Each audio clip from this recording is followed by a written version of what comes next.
Praise the lord. దేవుని నామములో ప్రభువైన క్రీస్తు పేరిట అందరికీ వందనములు. ఈ దినము మనము సాక్ష్యం అనగా టెస్టిమోనీ గురించి మనము ధ్యానించుకుందాం. లూకాసు వార్త 2వ అధ్యాయము 36 నుండి 38వ వచనం వరకు మనం ధ్యానించుకుందాం. మరియు ఆషేరు గోత్రికురాలును పనూయేలు కుమార్తెయునైన అన్నా అను ఒక ప్రవక్తి ఉండెను. ఆమె కన్యాత్వము మొదలు 7 ఏండ్లు పెనిమిటితో సంసారం చేసి బహుకాలము గడిచినదై 84 సంవత్సరములు విధవరాలై ఉండి దేవాలయము విడవక ఉపవాస ప్రార్థనలతో రేయింబగళ్ళు సేవ చేయుచుండెను. ఆమె కూడా ఆ గడియలోనే లోపలికి వచ్చి దేవుని కొనియాడి యెరూషలేములో విమోచన కొరకు కనిపెట్టుచున్న వారందరితో ఆయనను గూర్చి మాట్లాడుచుండెను. ఇక్కడ మనం గమనించినట్లయితే ఒక స్త్రీ అన్నమాట. ఒక స్త్రీ అన్నాను ఒక స్త్రీ ఆమె కన్యాత్వం మొదలుకొని కూడా 7 ఏండ్లు మాత్రమే తన భర్తతో కాపురం చేసిన తర్వాత ఆయన చనిపోయిన సందర్భంలో 84 సంవత్సరాలు కూడా విధవరాలుగా ఉంటూ దేవునికి సాక్షిగా నిలబడిందండి. దేవాలయం విడవకుండా ఉపవాస ప్రార్థనలతో రేయింబగళ్ళు సేవ చేస్తా దేవునికి సాక్షిగా నిలబడి ఉంది. దేవుని తరపున సాక్షిగా నిలబడి ఉంది. అయితే ఆమె కూడా ఆ గడియలోనే లోపలికి వచ్చి దేవుని కొనియాడి యెరూషలేములో విమోచన కొరకు కనిపెట్టుచున్న వారందరితో ఆయనను గూర్చి మాట్లాడుచుండెను. ఈ వాక్యము సందర్భం ఏమిటంటే అక్కడ మనకి యెరూషలేములో సిమియోను అనేటువంటి ఒకతను ఉన్నాడు. అక్కడ ఆలయంలోకి యేసుని బాలుడుగా ఉన్నటువంటి యేసుని తల్లిదండ్రులు తన ఆచార ప్రకారంగా అక్కడికి తీసుకొస్తారు. తీసుకొచ్చినప్పుడు ఆ క్రమంలో ఆ బాలుని ఎత్తుకొని సిమియోను కొన్ని మాటలు చెప్తూ ఉన్నప్పుడు ఈమె కూడా ఈ అన్న అనే ఆమె కూడా ఆ గడియలోనే లోపలికి వచ్చి దేవుని కొనియాడి బాలుడైన యేసు చిన్న పిల్లోడుగా ఉన్నాడనమాట. అప్పుడు దేవుని కొనియాడి యెరూషలేములో విమోచన కొరకు కనిపెట్టుచున్న వారందరితో కూడా ఆయనను గురించి మాట్లాడుతూ ఉందనమాట. మరి ఎంత ధన్యత అండి ఆమెకి. బాలుడైన యేసుని చూశారక్కడ. చూసి దేవుని గురించి అందరికీ కూడా చెప్తూ ఉన్నారు. ఎంత గొప్ప సాక్ష్యాన్ని ఆమె పంచుకుంటుంది. అదేవిధంగా ఆమె యేసును చూచినప్పుడు ఆయన దేవుని కుమారుడని ఇశ్రాయేలు విమోచకుడని సాక్ష్యం ఇచ్చిందంటండి. అలాగే ఆమె దేవుని సందేశాలను కూడా ప్రజలకు తెలియజేసేదట. అలాగే నిరంతరం కూడా ప్రార్థన చేస్తూ ఉండేదంట.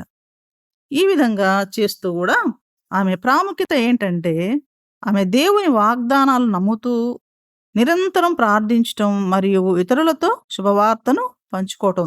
ఎవరి గురించిన శుభవార్తను? దేవుని గురించిన యేసుక్రీస్తుని గురించినటువంటి శుభవార్తను అందరితో పంచుకోవటం ఈమె చేస్తూ ఉండడం వల్ల మనం ఎలా జీవించాలో కూడా ఒక నమూనాగా ఆమె నిలబడటం మనం ఇక్కడ గమనిస్తామండి. నిజంగా ఎంత ధన్యత అండి. ఆమె మరి 84 సంవత్సరాలు విధవరాలుగానే దేవుని ఆలయంలో ఉండి అలాగే ఉపవాస ప్రార్థనలతో ఉండి దేవుణ్ణి ఘనపరుస్తూ ధ్యానిస్తూ దేవునికి మహిమకరంగా జీవిస్తూ ఆమె ఇక్కడ జీవించిందనమాట. మరి ఇలాంటి జీవితము మరి ఎంత మంచి జీవితం అండి. ఇలాంటి జీవితమును మనము కలిగి ఉన్నామా? మరి దేవునికి సాక్షులమై ఉన్నామా? ఒక్కసారి మనల్ని మనము ప్రశ్నించుకుందాము.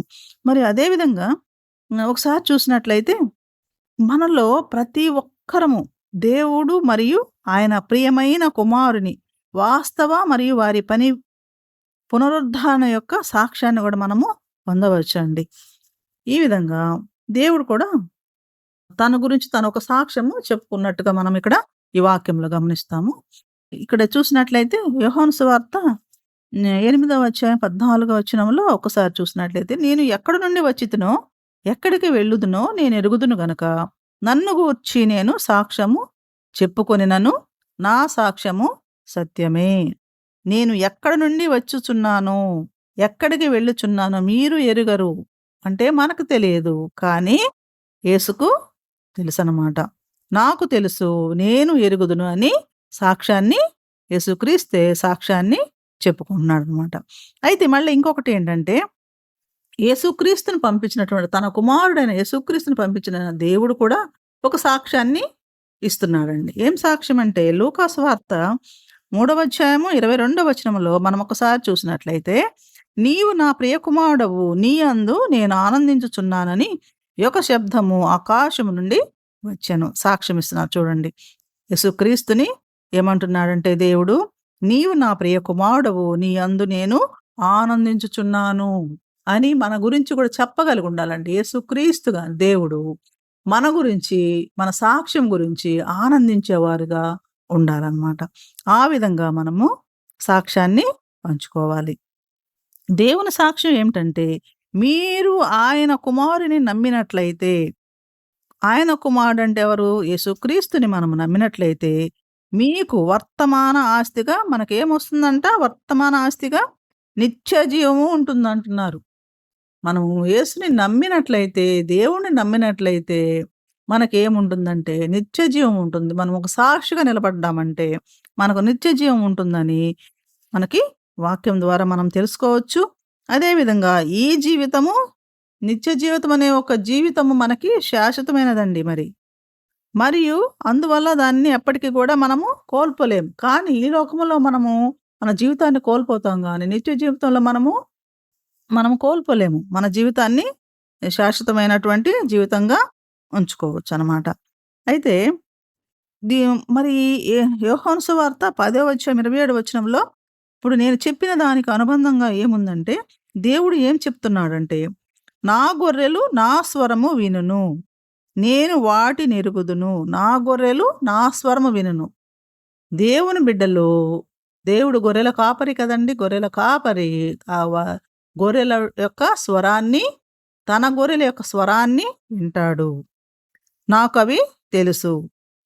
అవి నన్ను వెంబడించును. ఎవరు వెంబడిస్తారు? దేవుణ్ణి నమ్మిన వాళ్ళు.